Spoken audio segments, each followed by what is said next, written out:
Students, welcome to SVIC educational group class 11।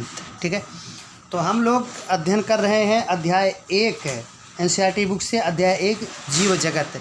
ठीक है, तो जीव जगत में हम लोग पार्ट 1 वीडियो में बहुत सारी बातों को पढ़ा। अब पार्ट 2 है जिसमें यह चैप्टर ख़त्म हो जाएगा। लंबा चैप्टर तो था नहीं।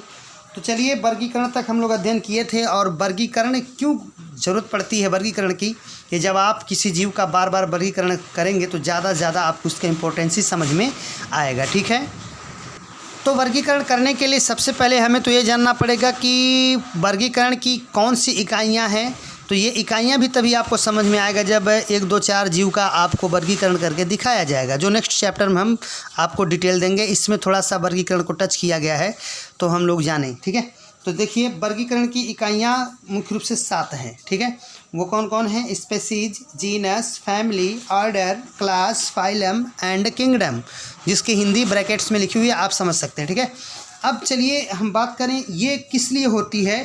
तो बस आप यूँ जानिए कि जो है समस्त जीवों का, जैव विविधता के कारण समस्त जीवों का एक साथ अध्ययन कर पाना बहुत ही कठिन होता है। ऐसा आपको पिछले वीडियो में हमने बताया भी था। और इसी जैव विविधता के कारण ही वर्गीकरण की आवश्यकता पड़ी, ताकि हम लोग वर्गीकरण से सुविधा क्या मिलेगी आपको, कि किसी भी जीवधारी का आप सही ढंग से उसकी पहचान कर सकेंगे, उसका वर्गीकरण करके पहचान कर सकेंगे। तो वर्गीकरण कैसे किया जाता है नेक्स्ट चैप्टर में आपको बताया जाएगा। अभी आप थोड़ा सा इंट्रोडक्शन वर्गीकरण का लिए हैं और उसकी इकाइयों के बारे में थोड़ा सा जानिए। तो दरअसल हम तो जानते हैं कि संसार में बहुत सारे जीव हैं। ठीक है, और द्विजगत अवधारणा के अनुसार अगर जीवों को 2 जगत में बांटा जाए तो कोई न कोई आधार लेना पड़ेगा। आखिर किस आधार पर उन्हें 2 जगत में बांटा जाए? ठीक है, जगत में संसार बहुत सारे हैं, इसलिए इनको सबसे बड़ी इकाई ध्यान देंगे। जगत वर्गीकरण की सबसे बड़ी इकाई है। परीक्षा पे पूछा हुआ प्रश्न है ये। वर्गीकरण की सबसे बड़ी इकाई क्या है? जगत। और ऐसे अगर हम ऐसे उल्टा चलते चले जाएं, ऐसे उल्टा चलते चले जाएं तो हमको सबसे लास्ट में मिलेगा जाति। वर्गीकरण की सबसे छोटी इकाई क्या है? जाति। सबसे ज़्यादा यही प्रश्न परीक्षा में पूछा है इतने में से। ठीक है, तो जाति वर्गीकरण की सबसे छोटी इकाई होती है। तो चलिए, एक छोटी बड़ी कैसे होती है सब जान जाएंगे हम लोग धीरे धीरे। तो फिलहाल हम बताते हैं, जैसे मान लिया कि पोषण के आधार पर हम जीव को 2 भाग में बांट सकते हैं, जैसे पादप जगत और जंतु जगत। ठीक है, ये थोड़ा थोड़ा इसके बारे में तो आप लोग जानते ही होंगे, तो थोड़ा अगर जानते हैं तो ज़्यादा समझ में आएगा। तो हमने पहले मान लिया कि 2 जगत को अलग कर दिया। ठीक है, किसी आधार पर, पोषण के आधार पर हमने अलग कर दिया। ठीक है, एक हुआ जंतु, एक हुआ वनस्पति। ठीक है, वनस्पति स्वपोषी होते हैं, जंतु परपोषी होते हैं। ठीक है, इसके अलावा और भी इसके आधार बनाए जा सकते हैं। फिलहाल आप ये कंसंट्रेशन बनाइए कि पोषण के आधार पर हम 2 जगत बना दिए। ठीक है, अब जगत जंतु की तरफ चलते हैं। ठीक है, तो जगत जंतु में जितने जंतु हैं सब तो एक तरह के हैं नहीं। तो उसमें क्या किया गया कि समान लक्षण वालों को चुनकर एक एक ग्रुप में रख दिया गया। ठीक है, समान लक्षण वालों को चुनकर एक एक ग्रुप में रख दिया गया। जैसे एक कोशिकी को अलग रख दिया गया, उससे अधिक विकसित प्राणी को बहुकोशिकी हुए। तो बहुकोशिकी में भी कई हैं, तो उनको बहुकोशिकियों में जो कम विकसित उनको अलग, उससे अधिक विकसित को अलग। इस प्रकार से आप देखेंगे कि इनको कई ग्रुप में रखा गया। अब प्रश्न ये उठता है कि इन ग्रुप्स का नाम क्या रखा जाए। तो इन ग्रुप का नाम रखा जाएगा, इससे जस्ट छोटी इकाई क्या है? फाइलम। ठीक है, संघ। तो संघों में बांट दिया गया। और आप अच्छी तरह जानते हैं कि जगत जंतु को 10 संघ में बांटा गया। Protozoa, porifera, coelenterata, platyhelminthes, aschelminthes, annelida, arthropoda, mollusca, echinodermata and chordata. इस तरह तो आप पढ़े ही होंगे। और थोड़ा बहुत यदि आपसे कहीं भूल हुई है, नहीं पढ़ पाए हैं, तो हम पढ़ाएंगे ही इसमें आपकी इसी क्लास में। ठीक, अब जितने संघ बनाए गए, 10 संघ बनाए गए। तो एक संघ में जो जीव रखे गए हैं, कोई ज़रूरी है कि सारे एक संघ में जो जीव है, जैसे 10 संघ है, एक एक संघ में देखा जाए तो प्रत्येक संघ के सारे जीव एक जैसे तो होंगे नहीं, कुछ तो कुछ डिफरेंस ज़रूर होगा। जैसे मान लिया जो है कार्डेटा में ही चलिए, तो कार्डेटा में ज़रूरी नहीं है कि सारे जीव एक तरह के ही हों। ठीक है, तो उनको एक समान लक्षण लेकर उनमें भी ग्रुपिंग करी जाएगी कि एक तरह के, जैसे मान लिया कार्डेटा संघ में 10 संघ हैं, 10 संघ में से एक संघ हम ले रहे हैं। जगत में क्या है? संघ कितने, और 10 संघ हैं मान लीजिए जंतु जगत में। ठीक है, इसी प्रकार से वनस्पति जगत में कुछ संघ होंगे। फिर समान लक्षण लेते हुए अब एक तरह के जीवधारी को एक ग्रुप में, मतलब कार्डेटा के एग्जाम्पल मैं दे रहा हूँ, कार्डेटा के एक तरह के जीवधारी को एक ग्रुप में, फिर उसी संकार डेटा में एक तरह के जीवधारी एक ग्रुप में होंगे। जैसे आप पढ़े भी होंगे संकर डेटा को 5 वर्ग में बांटा गया है। उसका जब डिटेल पढ़ेंगे तो और भी अच्छी तरह से पढ़ेंगे। तो फिलहाल 5 वर्ग जो है पीसीज यानी मत्स्य वर्ग, उभयचर एम्फीबिया, उसके बाद रेप्टिलिया, पक्षी वर्ग एंड मैमेलिया। ठीक है, तो ये 5 वर्ग होते हैं। तो ये क्यों बनाए गए 5 वर्ग पता है? क्योंकि ये सब एक तरह के नहीं थे, तो इनके कुछ लक्षण ऐसे थे जो जैसे रेंगने वाले को रेप्टिलिया कह दिया गया, पानी में रहने वाले को मत्स्य कह दिया गया मत्स्य वर्ग में। ठीक है, और उभयचर पानी जल स्तर दोनों पर रहने वाले को। इस प्रकार से चूँकि इनको क्यों ऐसा किया गया, क्योंकि सब एक स्थान पर नहीं रह रहे थे और ना ही सबका वातावरण एक जैसा था, सबके खाने पीने का ढंग एक जैसा था। ठीक है, इसी यानी कि विभिन्न जब लक्षण मिलते हैं तो उसमें एक समान लक्षण वाले को चुनते हुए एक नई ग्रुपिंग करते जाते हैं। ठीक है, तो फाइलम के अंतर्गत क्या आ जाएगा? वर्ग। ठीक है, इसी प्रकार से अब हम आगे बढ़ते चले जाएंगे। ठीक है ना, आए बात समझ में? तो वर्ग के अंतर्गत गण आ जाएगा, गण के अंतर्गत फैमिली, जीनस एंड स्पेसीज। ठीक है, तो थोड़ा थोड़ा सबका परिचय भी देते हैं। जैसे स्पेसीज की अगर बात करें, सबसे छोटी इकाई से मैं शुरू कर रहा हूँ, पहले ही बता दिया मैंने। जाति क्या है? वर्गीकरण की सबसे छोटी इकाई है। तो वर्ग के अध्ययन में जीवों के ऐसे समूह जिसमें मौलिक समानता होती है स्पेसीज कहलाता है। आपको एक बात बता दें कि स्पेसीज ऐसी जो है इकाई है जिसमें जाने पर जो है फिर समानता और असमानता के लक्षण की गुंजाइश नहीं रहती, यानी आगे वर्गीकरण करने के चांसेज नहीं रहते। हालांकि त्रिनाम पद्धति के अनुसार जो है उपजात भी बनाई गई है, लेकिन वैज्ञानिक मान्यता के अनुसार वर्तमान में अभी भी उपजात को वर्गीकरण की सबसे छोटी इकाई नहीं कह सकते। ठीक है, फिलहाल तो ये मौलिक समानता का मतलब क्या हुआ कि अब इससे ज़्यादा जो है समानता या असमानता जीवों में लक्षण नहीं मिल सकते जिससे आगे वर्गीकरण किया जा सके। ठीक है, यही हुआ। जैसे पैंथेरा लियो की बात करें तो आप देख रहे होंगे panthera leo, panthera tigris, panthera uncia, panthera onca. ठीक है, ये सब है क्या? ये सब पैंथेरा वंश है। पैंथेरा समय पैंथेरा पैंथेरा आ रहा है ना, तो ये क्या है? वंश है। क्या है? वंश है। आप देख सकते हो वंश के बाद जाति आती है। आपको पिछले वीडियो मैंने बताया था कि पहला नाम वंश का द्विनाम पद्धति के अनुसार कैरोलस लिनियस ने जो कहा था, द्विनाम पद्धति के अनुसार पहला नाम वंश का, दूसरा नाम जाति का होता है। तो देखिए वंश और जाति, तो बड़ी इकाई वंश है, छोटी इकाई क्या है? जाति। अब जाति इसके बाद नहीं कोई नाम मिल रहा है, जैसे पैंथेरा लियो के साथ 3 वर्ड नहीं मिले, 2 ही वर्ड मिल रहे हैं।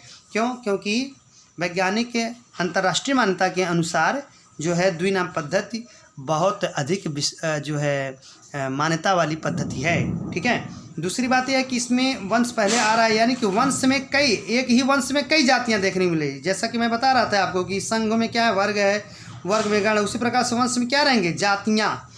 एक वंश में कई जातियाँ रहेंगी। जैसे एक जगत में कई संघ हो सकते हैं और एक संघ में कई वर्ग हो सकते हैं, एक वर्ग में कई गण हो सकते हैं, एक गण में कई कुल हो सकते हैं, और एक कुल में कई वंश हो सकते हैं, एक वंश में कई जातियां हो सकती हैं। जैसे यहाँ पर एग्जांपल देखने को मिल रहा है कि वंश एक ही है, पैंथेरा पैंथेरा पैंथेरा पैंथेरा, और इन सब में जाति देखने को मिल रही है। कोई जाति लियो है, कोई टिग्रिस है, कोई अंसिया है, कोई ओंका है। तो आप लोग देखेंगे कि बाघ की कई प्रजातियाँ होती हैं। ठीक है, और आप चाहें तो नेट पर इनको बोल कर देख सकते हैं सबके चित्र को कि पैंथेरा लियो कैसा होता है, पैंथेरा टिग्रिस कैसा होता है, पैंथेरा अंसिया कैसा होता है, सॉरी अंसिया कैसा होता है, पैंथेरा ओंका कैसा होता है। ठीक है, इसी प्रकार से मानव में भी, ये तो पैंथेरा की प्रजातियाँ थी। अब होमो की बात करें, जो है एक ही कुल के एक ही वंश के कई जातियाँ, जैसे होमो, तो होमो इरेक्टस, होमो हैबिलस, होमो सैपियंस। ठीक है, तो ये सब मानव की क्या है? जो है जातियां हैं, और सबके वंश एक ही हैं क्योंकि वंश में कई जातियां होती हैं। ठीक है, अब चूंकि जात के बाद कौन सा टॉपिक हमारा है? वंश के बारे में थोड़ा सा जाने। वंश में संबंधित स्पीसीज का एक समूह आता है। मतलब अब उल्टा चले, जैसे हम तो इधर चले कि इसके अंतर्गत ये सब होते हैं, अब उल्टा चले, इनके समूह से ये बनेगा, इनके समूह से ये बनेगा, इनके समूह से ये बनेगा, इनके समूह से ये बनेगा, इनके समूह से ये, और इनके समूह से ये। ठीक है, चाहे आप इधर से कहिए कि अंतर्गत में है वो या उधर से कहते हैं ये समूह में बनाते हैं अगला स्टेप। ठीक है, तो इस तरह से आप देख सकते हो। ठीक, अब जो मैंने इसमें टॉपिक से लिखा है इसका मैं फ़ोटो क्लिक करके भेज दूंगा। इसको ज़्यादा समझाना नहीं है क्योंकि इसके बारे में अच्छी तरह से यही समझा चुका हूँ। ठीक है, तो सातों का मैंने जो है यहाँ पर लिख कर भेज दिया, जो है बना दिया है, जैसे 4 5 6 7 है। ठीक है, पिछले पेज पर 4 और 5, 6, 7 सातों का जो है मैंने डिटेल आपको बता दिया है। अब क्यों लिखना है तो आप लोग इसका मैं फ़ोटो क्लिक करके भेजूँगा, आप लिख लीजिए, ठीक है।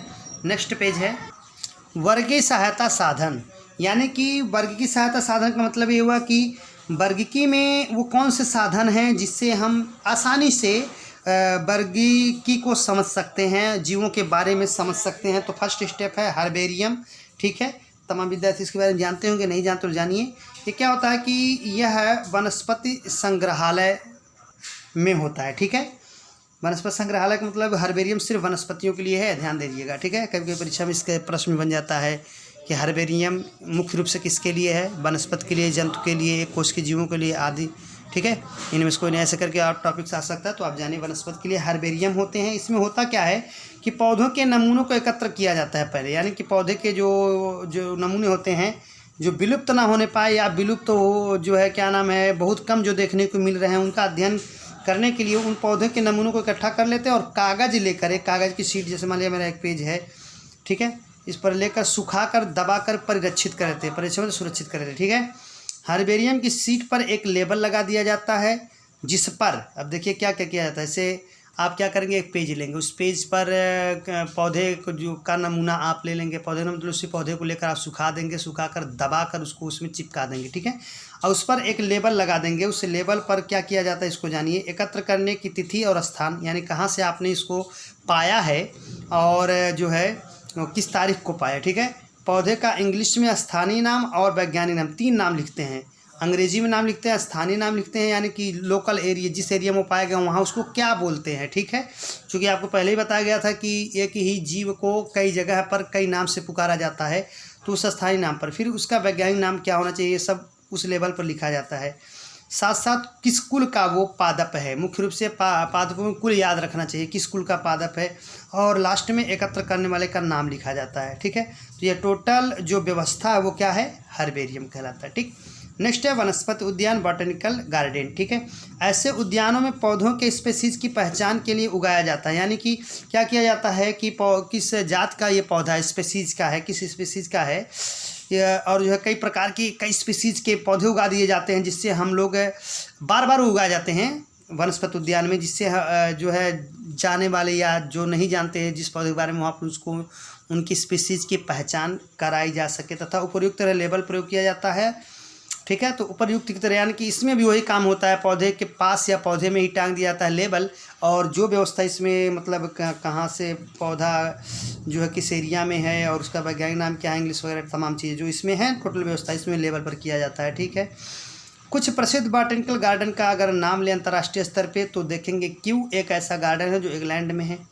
Indian botanical garden Howrah, Howrah नाम से स्पष्ट हो जा रहा है कहाँ होगा, भारत में। इंडियन बॉटनिकल गार्डन हावड़ा, ठीक है। National botanical research institute Lucknow, ये भी भारत में है, ठीक है। तो ये सब प्रसिद्ध हैं वनस्पति उद्यान, ठीक। चलिए म्यूजियम की बात करें, तीसरा है वर्ग की सहायता साधन, म्यूजियम, संग्रहालय। ये म्यूजियम क्या होता है कि विद्यालय और कॉलेज में अध्ययन के लिए प्राणियों एवं पौधे के लिए, यानी कि ये जो होता है आप देख रहे होंगे प्राणियों एवं पौधे के लिए, यहाँ पर अंडरलाइन अगर करें तो आप समझ सकते हैं कि दोनों के लिए व्यवस्था होती है। इसमें क्या किया जाता है कि लगभग अच्छे विद्यालयों में और कॉलेजों में ये व्यवस्था होती है कि क्या किया जाता है कि जो जंतु है अथवा वनस्पति उसका नमूना परिरक्षित घोल में डालकर जारों में रख देते हैं, तमाम केमिकल्स होते हैं उसमें, क्या करते हैं नमूने को भर कर रख देते हैं प्रयोग करने के लिए भी और फिर समझने के लिए, देखने के लिए भी, ठीक है। आप लोगों के भी विद्यालय में है, ठीक है ना, ये व्यवस्था। पौधे और प्राणियों के नमूने को सुखा कर रखा जाता है, ठीक है। पौधे और प्राणियों के नमूनों को क्या किया जाता है, सुखा कर रखा जाता है, और कीटों को मार कर सुखाकर डिब्बे में पिन लगाकर रखा जाता है, ठीक है। तो कंकाल भी रखे जाते हैं, कई म्यूजियम ऐसे हैं जहाँ कंकाल भी कई जीवों के रखे जाते हैं ताकि सुविधाजनक अध्ययन हो सके। नेक्स्ट पेज स्टूडेंट्स, ये हमारा लास्ट पेज, जूलॉजिकल पार्क, प्राणी उपवन या चिड़ियाघर। इसके बारे में तो आप लोग बखूबी जानते होंगे, इसमें ज़्यादा बताना ही नहीं है। इसमें होता क्या कि विभिन्न आवास से विभिन्न जंगली प्राणियों को ले आकर, ज़्यादातर अधिकांशतः जंगली प्राणी, ऐसा नहीं कि सिर्फ जंगली ही, कुछ ऐसे भी प्राणी जो आसपास पाए जाते हैं लेकिन विलुप्तता के आधार पर कगार पर हों तो उन्हें बचाने के लिए भी रखा जा सकता है। तो विशेषकर इसमें जंगली प्राणियों को ही जो विलुप्त हो रहे हैं और जो है जिनका दुर्लभ हो गया जिनको देख पाना, तो चिड़ियाघर में उन्हें ले आकर रखा जाता है और उन्हें वो सारी व्यवस्था दी जाती है, वो सारी परिस्थितियाँ दी जाती हैं जो अपने निश्चित प्राकृतिक आवास में वो थे। जैसे जंगल शेर जो है जंगल में रहता है, तो शेर को पकड़कर मानव ले आया और चिड़ियाघर में रख दिया। शेर की जो सारी व्यवस्था थी भोजन पानी आदि करने की, वो सारी व्यवस्था उसको चिड़ियाघर में ही दिया जाता है। ठीक है, वन्य आवासीय जीव अधिकांशतः रखे जाते हैं, बताया गया आपको। अब लास्ट स्टेप है कुंजी अथवा चाबी की। ठीक है, तो इसका प्रयोग समानताओं तथा असमानताओं पर आधारित होकर पौधे तथा प्राणियों की पहचान की जाती है। यानी कि जो जीव मिलते हैं तो उसमें समानता और असमानता के आधार पर क्या किया जाता है, उनकी पहचान करी जाती है। कुंजी दो विपरीत विकल्पों को चुनने को दिखाती है। इसके परिणाम स्वरूप एक को मान्यता तथा दूसरे को अमान्यता प्राप्त होती है।